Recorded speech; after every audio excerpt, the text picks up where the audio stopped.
করে নিজের উপরেই জুলুম করছে। যে বিবির আটকাচ্ছে জুলুমের জন্য, সে প্রকারান্তরে নিজের উপরেই জুলুম করলো।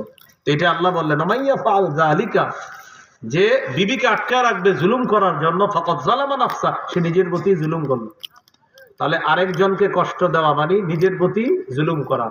তাহলে সুন্দর একটা কথা শিখলাম, আপনি যদি কখনো কারোর উপরে জুলুম করেন, জুলুম তো করলেন, আপনি নিজের প্রতি জুলুম করলেন। তো কোনো জ্ঞানী মানুষ কি নিজের প্রতি জুলুম করতে পারে? সেই জন্য আরেকজনের উপর জুলুম না করা। আল্লাহ কথাগুলা বোঝার তৌফিক দান করেন। সূরা নাহলের 41 নম্বর আয়াতে আল্লাহ বলেন, ওয়াল্লাযীনা হাজারু ফিল্লাহ মিন বা'দি মা যুলিমু লানুবাউইআন্নাহুম ফিদ দুনিয়া হাসানা। সাহাবীদের ব্যাপারে আল্লাহ বলেন, যাদেরকে নির্যাতন করার পর, জুলুম করার পর, যারা আল্লাহর জন্য হিজরত করেছে, যারা নির্যাতিত হওয়ার পর আল্লাহর জন্য হিজরত করেছে, আমি আল্লাহ তাদেরকে দুনিয়াতে উত্তম ঠিকানার ব্যবস্থা করে দিব। এখানে কাফেরদের নির্যাতনের কথা আল্লাহ বললেন। আর মাজলুম কারা? সাহাবায়ে কেরাম। সূরা হজের 39 নম্বর আয়াতে আছে, আল্লাহ জিহাদ কেন ফরজ করেছিলেন? উযিনা লিল্লাযীনা ইউকাতালুনা বিআন্নাহুম যুলিমু।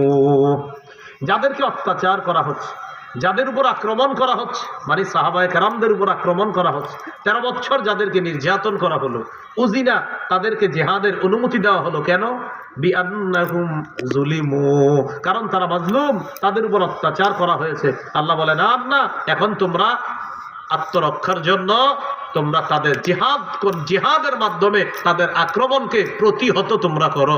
এই আয়াতের মাধ্যমে আল্লাহ জিহাদের বিধান দিয়েছেন। তো এই আয়াতেও আল্লাহ বুঝাইলেন কাফেররা জালেম, সাহাবায়ে কেরাম মাজলুম। কিন্তু আসলে আমরা কি শিখলাম? অন্যের উপর জুলুম করা প্রকারান্তরে নিজের প্রতি জুলুম করা। আল্লাহ আমাদেরকে হেফাজত করেন। 6 নাম্বার, অন্যকে কষ্ট দেওয়া মানেও জুলুম করা।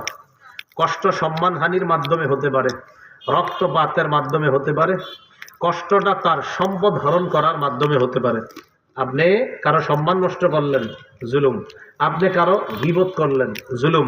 আপনি কারো সম্পদ হরণ করলেন, জুলুম। আপনি কারো রক্তপাত ঘটাইলেন, এটাও কি বলেন? জুলুম। তো এই জুলুম করা, এটাও নিষেধ। সহিহ বুখারীর বর্ণনা 2449 নম্বর হাদিস, 2449।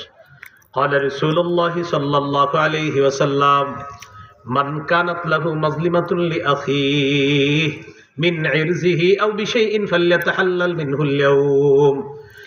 নবীজি বলেন, দুনিয়ার মধ্যে কেউ যদি কারো প্রতি জুলুম করে থাকো, হতে পারে সেটা সম্মানহানির মাধ্যমে অথবা অন্য কোনো মাধ্যমে,